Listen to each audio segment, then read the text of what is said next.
Ya no podía sentarse en el trono sin apoyo.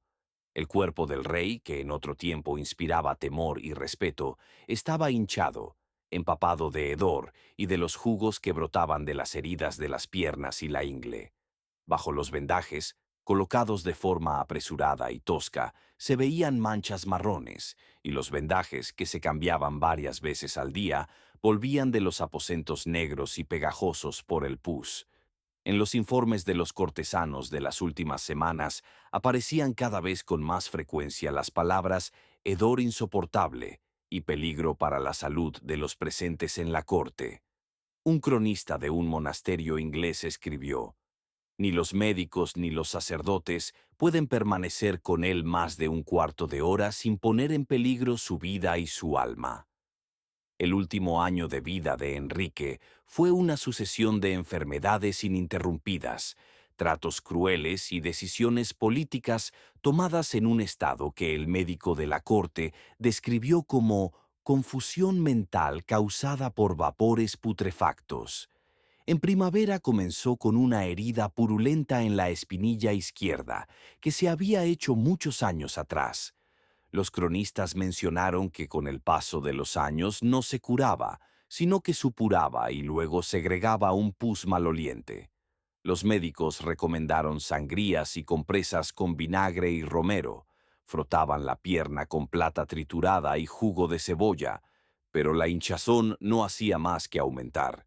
En otoño la infección se extendió a la cadera y la ingle. Con el deterioro físico llegaron los ataques de furia. Enrique gritaba a sus sirvientes, los acusaba de conspiración y exigía la ejecución de los consejeros, que supuestamente habían sustituido los medicamentos por veneno. Según el personal de la corte, el rey no dormía algunas noches, sino que se revolcía en la cama y murmuraba alternativamente oraciones y maldiciones. Hablaba con el vacío como si fuera un ser humano, se lee en los escritos de un confesor que más tarde se negó a volver con el enfermo. Los médicos tuvieron que recurrir a medidas extremas. Le administraron opio para aliviar el dolor, pero las dosis fueron aumentando y provocaron delirios. El cuerpo ya no respondía a los alimentos. La carne le provocaba vómitos y el agua, convulsiones. Su rostro se volvió amarillo y sus ojos se enturbiaron. El cirujano de la corte informó de que su orina se oscurecía cada día y olía a pescado podrido. Los tratamientos médicos se convirtieron en un tormento no solo para él, sino también para quienes los administraban. Las sangrías iban acompañadas de una fuerte pérdida de fuerzas. Perdía el conocimiento y volvía en sí gritando y exigiendo que le devolvieran su sangre, o su alma se ahogaría en pus. Las quemaduras con hierro al rojo vivo le provocaban quemaduras que enseguida se gangrenaban. Los sacerdotes que lo visitaban discutían entre ellos. Unos veían en sus sufrimientos un castigo por la sangre derramada, otros una prueba antes de la redención.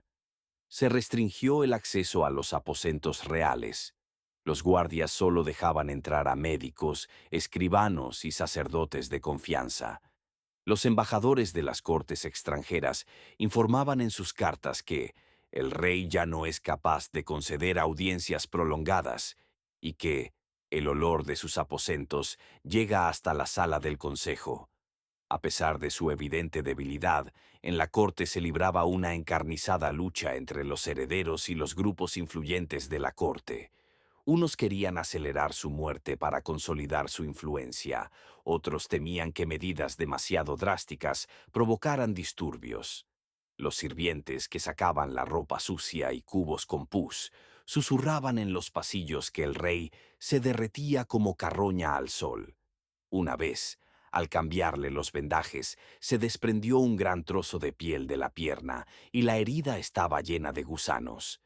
El médico ordenó guardar silencio al respecto por miedo a que cundiera el pánico en los aposentos y más allá. En los informes de los observadores escoceses y franceses de la época se encuentra una descripción coincidente. El monarca inglés vive, pero para el poder ya está muerto. Cada nuevo día en su celda era como un asedio. Tras las puertas cerradas con llave se oían susurros, el crepitar de leños en la chimenea, gemidos amortiguados por almohadas y un olor que ni el incienso ni las compresas de vino podían disimular. Lo transportaban en una silla con correas y un cojín debajo del abdomen porque se asfixiaba en la cama. Dos sirvientes sostenían los reposabrazos y un tercero le apoyaba la pierna hinchada, envuelta en vendajes rotos. De debajo del vendaje rezumaba un líquido espeso que dejaba manchas marrones en la piedra. En la nariz se percibía una mezcla de vinagre, sudor viejo y podredumbre húmeda. Un día la silla se tambaleó y el rey se golpeó el costado contra el marco de la puerta. Se oyó un ruido breve y débil. Le salió saliva de la boca y de la herida de la espinilla salió un poco más de pus con restos de sangre. El médico ordenó que se detuvieran y trajo un cuenco con alcanfor, pero el olor del alcanfor se disipó rápidamente. Los médicos continuaron con la sangría, a pesar de que sus fuerzas iban decayendo.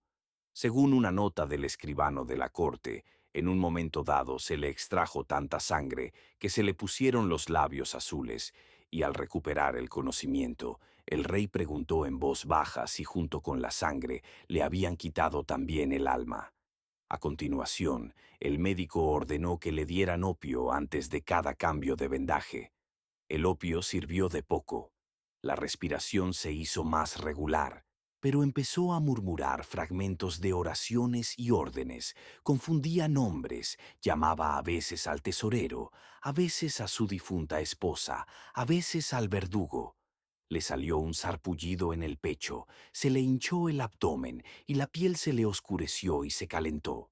Cualquier contacto le resultaba doloroso, apartaba la mano y pedía un sacerdote, pero luego rechazaba la confesión y pedía más ungüento y vino. En las habitaciones había dos grandes cubas con agua en las que se echaban hierbas, laurel, romero, salvia. El vapor subía hasta el dosel, pero no le aliviaba. Los sirvientes susurraban que las hierbas solo alimentaban el hedor. Por la noche apenas dormía, pedía a menudo que le movieran el cuerpo para que no se le salieran las entrañas. Debido a estar constantemente acostado, se le formaron úlceras por presión en el sacro y en los omóplatos. La piel a su alrededor se volvió gris y luego se desprendió, dejando al descubierto manchas húmedas. Se colocaron servilletas de lino empapadas en vinagre, pero la tela se tiñó rápidamente de negro. Uno de los médicos jóvenes dijo que veía movimiento en la ventana de la herida de la espinilla. El más anciano ordenó guardar silencio y espolvorear la herida con carbón triturado. El acceso a él se restringió aún más. Se incluyeron 3 personas en la lista de personas autorizadas a entrar: el médico jefe, el confesor y el secretario principal. Los guardias permanecieron sin relevo durante mediodía frente a la puerta, porque no había suficientes sustitutos. 2 habían caído enfermos con fiebre y vómitos, y el tercero se quejaba de un extraño picor en las palmas de las manos y las axilas. En las escaleras que conducían a las habitaciones se colocaron cuencos con carbón para contener el olor. Se informó a los enviados de que la audiencia se aplazaba por motivos de salud. El enviado español envió una carta con una frase que más tarde se transmitió en voz baja: «Está vivo, pero en otro cuerpo». Un observador francés escribió que el rey estaba encerrado y aislado del aire, y uno alemán que nada, salvo la pesadez, recordaba el poder. En el consejo crecía la hostilidad. El bando que apoyaba al hijo exigía que se presentara al heredero al trono y se consolidaran sus derechos mediante un juramento público. El bando vinculado a la hermana insistía en suavizar la persecución y devolver parte de los bienes de la Iglesia, con la esperanza de ganarse el apoyo del clero. Los partidarios del nuevo orden susurraban que había que acelerar la redacción del Nuevo Testamento mientras la mano del rey aún pudiera sostener la pluma. Los antiguos nobles aconsejaban prisa, ya que temían que cualquier movimiento evidente provocara una sangrienta disputa. El secretario escribió: Todos tienen miedo, pero todos piden la pluma. Cuando lo llevaron a su lecho para leerle el borrador de su testamento, el rey gritó, golpeó la manta con el puño y ordenó que se llevaran los papeles antes de que la tinta empezara a oler. El secretario salió corriendo, pálido, y por la noche le subió la fiebre. El sacerdote insistió en la confesión. Una noche, cuando su respiración se volvió sibilante y su pierna ardía como un horno, el confesor se sentó a su lado y comenzó a hablarle del juicio y del perdón. El rey escuchaba y miraba fijamente al techo. Luego dijo que no recordaba quién había sido asesinado por orden suya y quién por el papel que le habían traído durante la noche. El confesor respondió que Dios lo cuenta todo, pero que se puede esperar la misericordia. El rey pidió que se retirara el crucifijo para que no lo mirara. 2 días después, él mismo pidió que se lo devolvieran.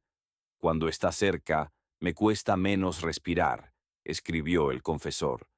En el palacio se extendió el rumor de que el rey tenía miedo de morir sin pronunciar una última palabra, y por eso pedía que se aplazara su muerte hasta el amanecer. La digestión se detuvo casi por completo. Las deposiciones eran negras, escasas y dolorosas. Le daban enemas con agua tibia y sal, a veces con un débil caldo de amapola. Después de los procedimientos, se dormía por un rato. Luego se despertaba, se agarraba el estómago y pedía que lo voltearan. Tenía un sabor agrio en la boca y pedía enjuagarse la boca con vino tibio y miel. Tenía la lengua agrietada y le sangraban los dientes. Un sirviente observó que se le habían formado rayas negras en las uñas de los pies. El médico dijo que la sangre no mantenía las uñas y aconsejó cortar los bordes afilados para que no se engancharan en las sábanas. Vendarlo se convirtió en una tarea en sí misma. 3 lo sujetaban, uno le quitaba las vendas, otro limpiaba el pus y el tercero le ponía un paño limpio. A veces, la venda se pegaba a la costra, entonces había que humedecerla con vinagre y esperar. El rey cerraba los ojos y movía los labios. Parecía que rezaba, pero no se entendían las palabras. Varias veces se produjeron extrañas pausas en la respiración.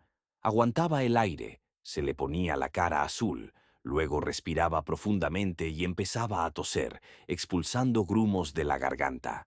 El médico lo calificó de esfuerzo excesivo debido a la debilidad cardíaca y mental. Tras uno de estos ataques, el rey pidió que todos abandonaran la habitación excepto un sirviente llamado John. Dijo que los ojos adicionales le quitaban el aire. Los sirvientes comenzaron a desaparecer. Uno fue encontrado inconsciente en una habitación contigua, con quemaduras en las manos.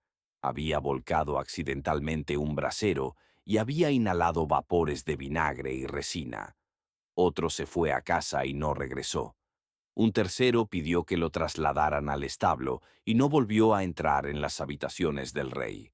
Desde la cocina informaron de que la comida del rey se preparaba ahora por separado en un pequeño horno y que el cocinero se cambiaba de ropa delante de la entrada, tras lo cual se quemaban en el patio todos los utensilios desechables. En la escalera se colgó un nuevo tapiz para absorber el olor, pero la tela se empapó rápidamente y tuvo que retirarse. Los embajadores insistieron en una reunión. El español insistió en la promesa relativa a su hermana, el francés en la promesa relativa a su hija. El emperador quería ver una lista de las tierras que debían devolverse a la iglesia. El secretario respondió que el soberano estaba débil, pero decidido, y que las decisiones se darían a conocer a su debido tiempo. De hecho, las decisiones se tomaron en arrebatos de ira. Por la mañana se dictaba algo, por la tarde se revocaba y por la noche se ordenaba la ejecución de los 3 confidentes más cercanos que ocultaban la verdad. No se dieron nombres, pero los que sabían, sabían. 2 fueron sacados en secreto del palacio y otro fue escondido en la casa de un médico. Entre los médicos continuaba el debate. Uno untaba la herida con ungüento de mercurio y juraba que lo negro saldría. Otro opinaba que había que dejar secar la herida y no tocarla. El tercero pedía que se hiciera una incisión para que saliera el pus y se aplastaran las bolsas bajo la piel. La incisión se realizó una vez, por la noche, bajo una lámpara, sin testigos de la nobleza, solo el médico, 2 sirvientes y un sacerdote. Cuando la cuchilla penetró, una masa espesa, casi verde, salió de la herida. El olor era tan fuerte que el sacerdote se aferró a la pared. El rey gimió en voz baja y luego pidió agua. El agua le provocó vómitos. Al día siguiente le subió la fiebre, deliraba y decía que los muertos habían venido a él y estaban sentados a sus pies. El sacerdote pidió que no se anotara, pero el escribano escribió. Nombró nombres. Algunos no los conocíamos. Los rumores sobre el juicio divino se hicieron más fuertes. El confesor insistió en una confesión completa de los pecados. El rey lo rechazó con un gesto y luego preguntó, ¿cuánto tenía que decir para que fuera más fácil? El confesor respondió, todo. Comenzó. Habló de las tierras perdidas, de la sangre, del miedo. Al mencionar a las mujeres, se le quebró la voz y pidió que se detuvieran. Luego continuó hablando, más brevemente, con más determinación. Después durmió mucho, como si hubiera gastado sus últimas fuerzas en su discurso. A la mañana siguiente pidió que le quitaran la cruz porque le zumba la cabeza y no quiere ver. Se reforzó la vigilancia. La puerta interior se cerró con ganchos de hierro y travesaños. El guardia superior guardaba las llaves. Por la noche se colocaba un cubo con carbón delante de la puerta, y el guardia echaba vinagre sobre el carbón cuando el olor se hacía insoportable. Cada pocos días se sacaban de las habitaciones montones de paños y sábanas. No se lavaban, sino que se apilaban en un foso y se quemaban. Los sirvientes de menor rango decían que las quemaban para que no se contaminara el agua. Uno de ellos comentó que el humo a menudo olía dulce y dejó de comer.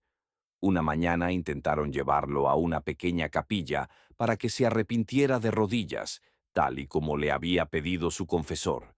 Para ello le ataron un escudo rígido a la espalda, lo envolvieron con correas y lo levantaron entre 4. Pero apenas llegó al pasillo, las correas le cortaron la piel blanda debajo del pecho. Gimió y, bajo las correas, un líquido fluyó al suelo. Lo llevaron de vuelta. El confesor dijo que Dios aceptaría la confesión allí donde yacía el hombre. El rey asintió, pero sus ojos estaban vacíos. Con el tiempo, su respiración se volvió irregular. Unas cuantas respiraciones rápidas, una larga pausa y luego una exhalación pesada con un sonido húmedo. Apenas podía orinar y su cuerpo se hinchaba. En sus manos se formaron pequeñas grietas de las que brotaba una costra. En los pies, alrededor de las uñas, la piel se hinchaba y se reventaba. El médico ordenó untarlas con grasa. El sirviente las untó y luego las limpió, porque la grasa se mezclaba con el pus y empezaba a oler aún peor. Ya no se colocaban sanguijuelas, porque se deslizaban y morían sin succionarse. En el silencio de los pasillos se negociaba, devolver parte de los terrenos del templo a cambio de oraciones y silencio, prometer a la hija un lugar en la línea de sucesión a cambio de una unión con otra corte, reconocer a la hermana a cambio de paz temporal. Se enviaron cartas de un lado a otro sin decir directamente quién pedía qué.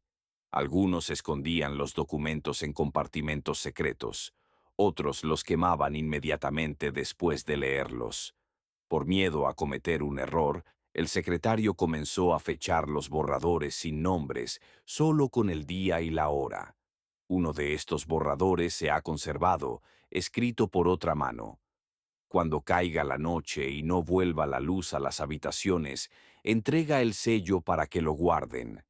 El resto está manchado de tinta. En su habitación se colgaron telas nuevas, pero todo estaba empapado y colgaba flácido. En las esquinas se formó moho. Las ventanas rara vez se abrían porque el rey se quejaba del frío.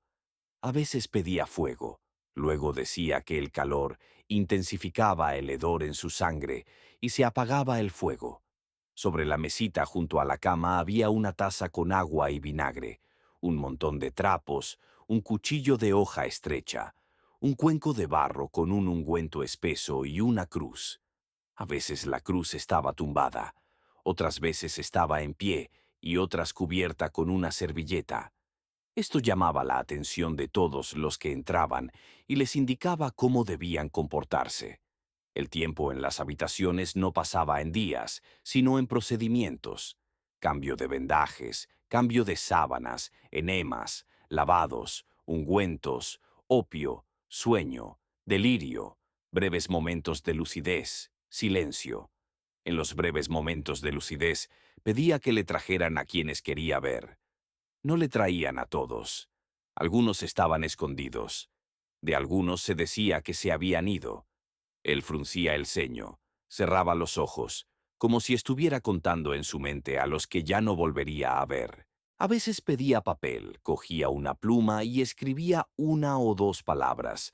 Luego dejaba caer la pluma porque le dolía la mano y sus dedos no podían sostenerla. En una nota ponía «Regreso a la patria», en otra «No a la sangre» y en una tercera «Último mundo». Esas notas fueron escondidas. Los sirvientes que quedaban seguían trabajando en silencio. Algunos dejaron de comer comida caliente. Otros comenzaron a dormir en el suelo junto a las escaleras porque tenían miedo de bajar a sus habitaciones. En la lavandería comenzaron a hervir agua toda la noche. La lavandera decía que el agua se oxidaba cuando sacaba las sábanas. Nadie le creía, pero le salieron úlceras en las manos. La enviaron a casa y no volvió. Por la noche el confesor leía en voz baja, no siempre oraciones, a veces salmos, a veces poemas que se sabía de memoria. El rey escuchaba sin entenderlo todo.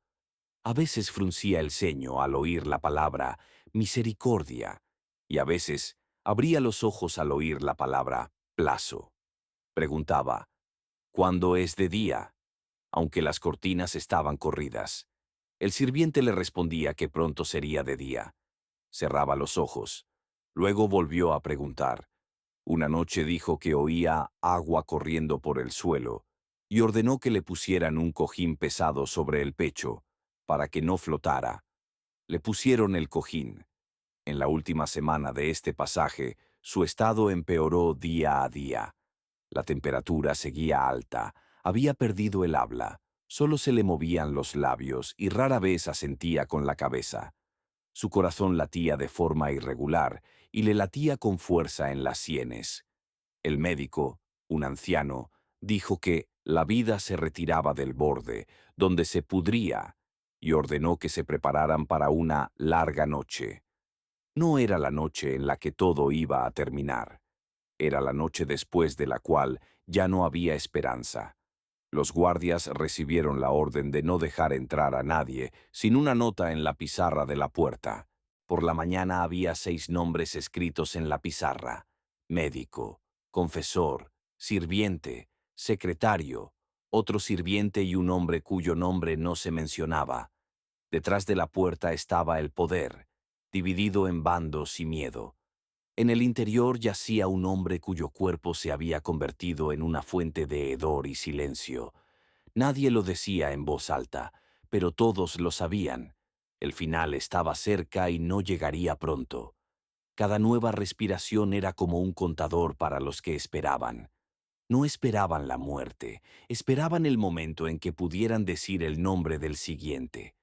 Aún respiraba, y cada vendaje lo confirmaba. Estaba vivo. Pero la vida ya se le escapaba por los pasillos, donde se discutía sobre sellos, tierras, juramentos y plegarias. Y todas esas palabras se perdían en un olor que ni el vinagre, ni las hierbas, ni el calor de las brasas podían disipar. Los guardias se convirtieron en el instrumento más importante del poder alrededor de la cama. No llevaban cascos para poder oír cualquier cambio en su respiración. El guardia superior llevaba en el cinturón una pequeña tabla con los nombres de los que tenían acceso. Cada nombre estaba grabado con un cuchillo para que no hubiera disputas.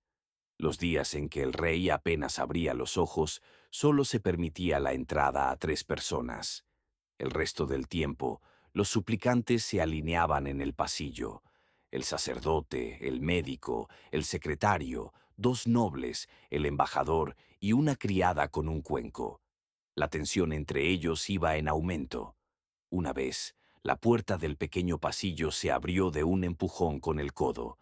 El cuenco se cayó y el agua caliente con vinagre se derramó sobre la piedra y se mezcló con la suciedad de los vendajes. El guardia superior ordenó limpiar el pasillo y la puerta porque había quedado una mancha que no presagiaba nada bueno. En la habitación, la tela de las paredes se había humedecido y colgaba hasta el suelo como velas mojadas. Sobre la mesita de noche había nuevos registros del pulso y la orina. El pulso era irregular, con pausas. La orina era escasa, oscura, con sedimentos y un olor fuerte. El médico observó que la piel de la espinilla se había aflojado, que los bordes de la vieja herida se habían ablandado y que se había formado un nuevo anillo rojo a su alrededor. Al presionar ligeramente con el dedo, vio cómo salía una ampolla de pus de las profundidades, como si saliera de una grieta en la pared. Ordenó que se abriera la herida, pero el sacerdote se opuso, ya que solo quedaba poca sangre en el cuerpo.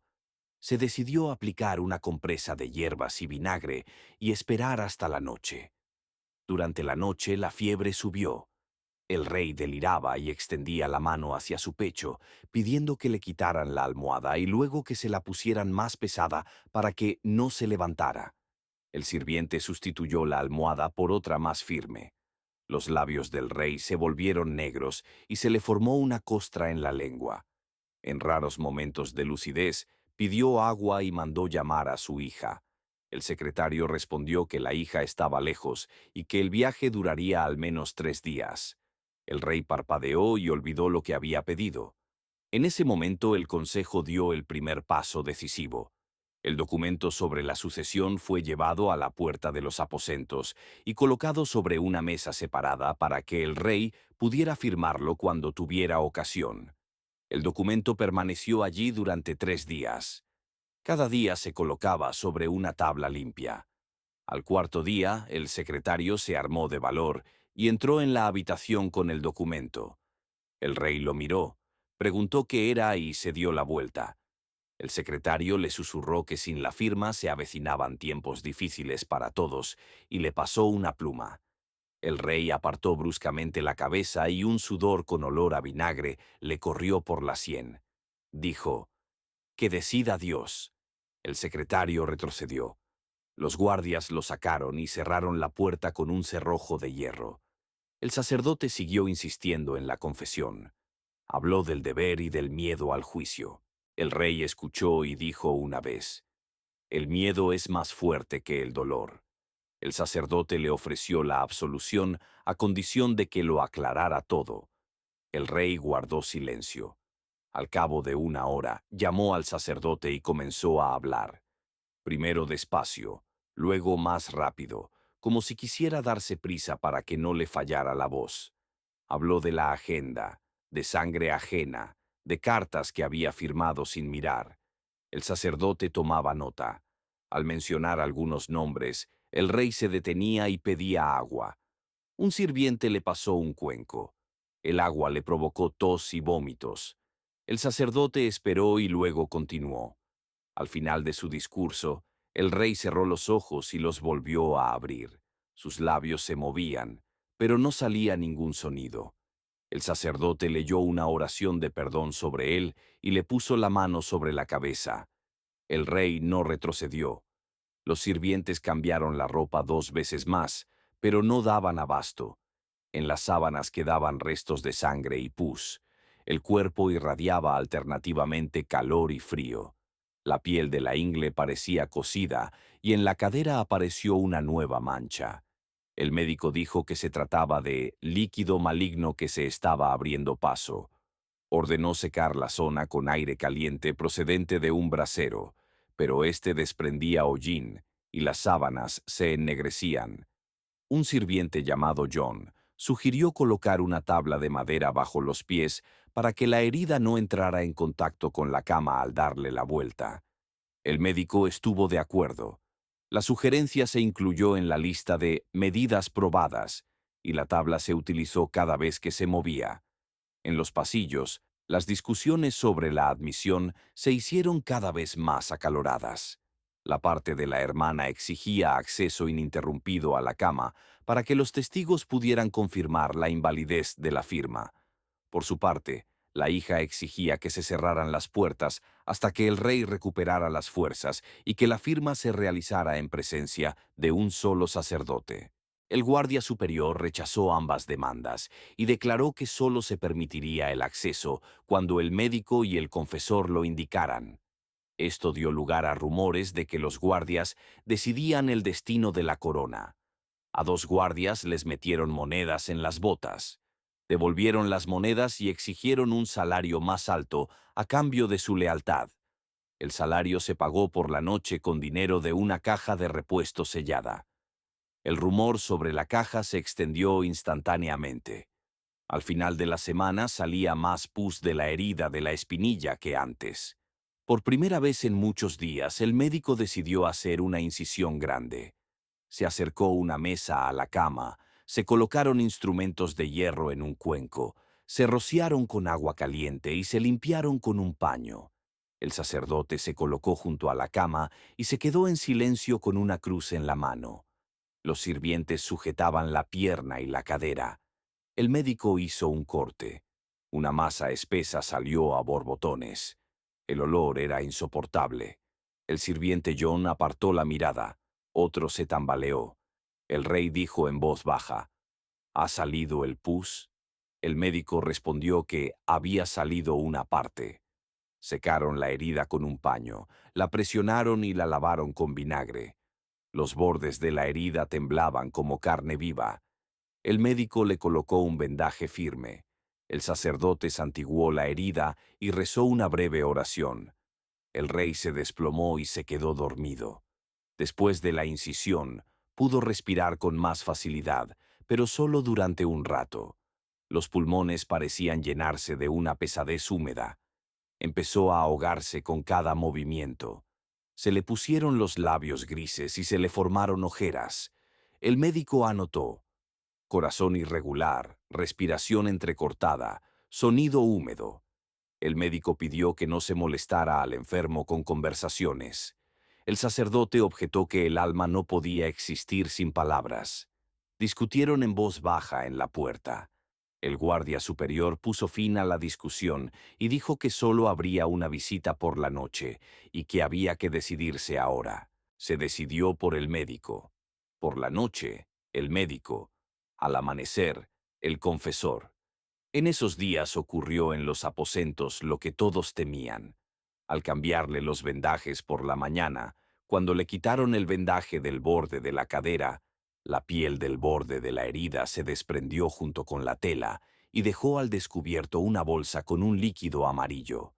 De la bolsa emanaba un olor que ni las hierbas ni el vinagre podían disimular. El sirviente John se tapó la nariz con la manga y pidió que trajeran inmediatamente un cuenco con vendajes. Llevaron el cuenco al patio, lo arrojaron a un foso, lo rociaron con aceite y le prendieron fuego. El humo se elevó en una columna vertical. Los sirvientes de la cocina se quedaron en el patio y se persignaron, aunque nadie les había pedido que lo hicieran. Por la noche toda la corte sabía que lo que tenía que salir había salido. Al atardecer, el secretario apareció en los aposentos con un nuevo documento. El documento se refería a las tierras que debían devolverse al templo para rezar por el alma del gobernante. El médico se negó. El secretario explicó que el asunto era más importante que el dolor. El guardián supremo dijo que había otra habitación para cosas más importantes que el dolor, y empujó un taburete con un cuenco hacia la puerta. El secretario retrocedió y se marchó con el documento. Esa misma noche, 2 nobles se encontraron en el pasillo y uno empujó al otro contra la pared. Ambos gritaron, los guardias los separaron y a la mañana siguiente trajeron un caballo a uno de ellos y le ordenaron que se marchara hasta que se aclarara el asunto. La otra parte acusó a los guardias de parcialidad. El rey hablaba poco en aquellos días. A veces movía los labios como si estuviera contando. Una noche levantó la mano y pasó los dedos por el aire como si estuviera firmando algo sin abrir los ojos. El médico se dio cuenta y le sujetó la mano. Por la mañana, el rey preguntó dónde estaba su hija. Le respondieron que estaba de camino. Él dijo, que no se dé prisa, y cerró los ojos. Por la noche se oyó un suave tintineo. El sacerdote había traído una pequeña campana para llamar a los sirvientes sin hacer ruido. El rey pidió que colgaran la campana de un clavo en la cabecera de su cama. El sirviente lo hizo. Durante la noche la campana sonó 2 veces, aunque nadie la tocó. Por la mañana el sacerdote dijo que era una señal de movimiento interior. El médico dijo que era corriente de aire. El guardia dijo que era una tontería. Los sirvientes guardaron silencio. En aquellos días llegó desde Londres la noticia del descontento de los ciudadanos. Se decía que las cortes discutían sobre el futuro juramento y que los pobres no tenían nada que comer. Algunos predicadores en los mercados decían que Dios había quitado la fuerza al cuerpo para quitarle el orgullo a la corona. Algunos predicadores fueron arrestados. Uno dijo que él mismo olía el olor de la muerte en la iglesia cuando rezaba por el gobernante. Fue liberado, pero obligado a guardar silencio. Quedó claro. Los cambios tras la puerta se aceleraban y el aire de la habitación se enrarecía. El médico reunió todo lo que podía aliviar el dolor. Ungüento de manteca de oca y hierbas, gotas de amapola, agua con vinagre, paños limpios, un instrumento para fijar los vendajes. El sacerdote trajo aceite y un paño. El guardia superior colocó a 2 hombres nuevos, jóvenes y fuertes, en la puerta para que, en el momento en que hubiera que dar la vuelta al cadáver para los últimos cuidados, nadie no autorizado entrara. Les ordenó que no miraran a los ojos al enfermo para que no temblaran. Asintieron con la cabeza. Al tercer día de esa semana de recogimiento, el rey pidió que le leyeran la oración que le habían leído a su padre. El sacerdote encontró el texto correcto. Leyó con voz uniforme, sin pausas, como si temiera no poder respirar si se detenía. El rey escuchaba sin pestañear. Al llegar a las palabras sobre el juicio justo, se le escapó un breve «no vaciles». El sacerdote se detuvo un momento y luego siguió leyendo hasta el final. Al mediodía comenzó el siguiente cambio de vendajes. Cuando le vendaron la pierna, apareció desde lo más profundo de la herida un tejido pálido que parecía pergamino mojado, y debajo, otro lago purulento. El médico se dio cuenta de que no podía cortar más profundamente sin perder al paciente inmediatamente. Ordenó que se secara la herida, colocó almohadillas blandas a su alrededor para que no se presionara al menor movimiento y fijó el vendaje con vendas suaves. El vendaje se oscureció inmediatamente. El rey abrió los ojos por un momento. Estaban vacíos, como los de una persona que solo ve oscuridad interior. El médico dijo que había que prepararlo todo para la noche, por si dejaba de respirar de repente. Esa noche, los guardias no dejaron entrar a nadie más que al médico y al confesor. En la puerta, los guardias discutieron hasta que empezaron a susurrar. El guardia más viejo escribió con tiza en una pizarra: «No entrar por la noche». Detrás de la puerta todo estaba en silencio. Trajeron otro recipiente con carbón a la habitación. El sacerdote se sentó a la cabecera. El médico revisó los vendajes y colocó una almohadilla blanda bajo la espalda para evitar que se asfixiara. El sirviente John se sentó más abajo, a la altura de los pies, y puso la mano en el borde de la manta para sentir el momento en que tenía que gritar. En el fondo del pasillo, el secretario esperó a que se calmara la discusión y llevó los papeles a la habitación contigua en silencio y sin gritar. Sabía que probablemente ya no era posible obtener una firma. pero tenía que tener los papeles a mano por si acaso se producía un breve momento de lucidez. Al otro lado del pasillo, dos jóvenes nobles intercambiaban unas palabras sobre quién entraría primero por la mañana. Los guardias fingían no haber oído nada y acercaban el banco a la puerta. La noche cayó en silencio. En la habitación solo se oía la respiración húmeda, los susurros apagados de las oraciones y el crepitar del carbón. El médico estaba sentado sin pestañear. El sacerdote sostenía una cruz en la mano. El sirviente John movía el dedo para no quedarse dormido. Detrás de la puerta no se movía nadie. Esa noche no fue la última, pero hizo inevitable el día siguiente. Por la mañana había que decidir a quién dejar entrar, a quién mostrarle el rostro, a quién dirigir la palabra y a quién permitir el acceso al cuerpo que ya no albergaba el alma. Y luego había que levantar el pesado cuerpo descompuesto, colocarlo sobre tablas, llamar a los que sabían de vísceras y a los que sabían guardar silencio. Y entonces comenzarían las dificultades temidas. Sacarlo de las habitaciones, el velatorio, el olor que impregnaría la piedra y la discusión sobre cómo colocar exactamente el cadáver para que no flotara. Pero eso sería después del amanecer. Al amanecer la respiración se volvió irregular, con largas pausas. El sirviente John puso la mano sobre la manta y sintió que el cuerpo dejaba de levantarse por un momento. Llamó en voz baja al médico. El médico llegó, se inclinó y escuchó. El rey aún respiraba, pero la respiración era ronca y burbujeante, como agua en una vasija de barro. Mientras tanto, ambos bandos, los de la hija y los de la hermana, se habían reunido en la puerta. Los guardias los mantenían a raya, pero la tensión era tal que bastaba una chispa. El jefe de los guardias ordenó que se cerrara el pestillo 2 veces y que no se dejara entrar a nadie sin su permiso. El sacerdote se acercó, sacó una esponja empapada en aceite, humedeció un paño y lo colocó sobre la frente del rey. En voz baja, comenzó a rezar una oración pidiendo perdón. El rey abrió los ojos por última vez.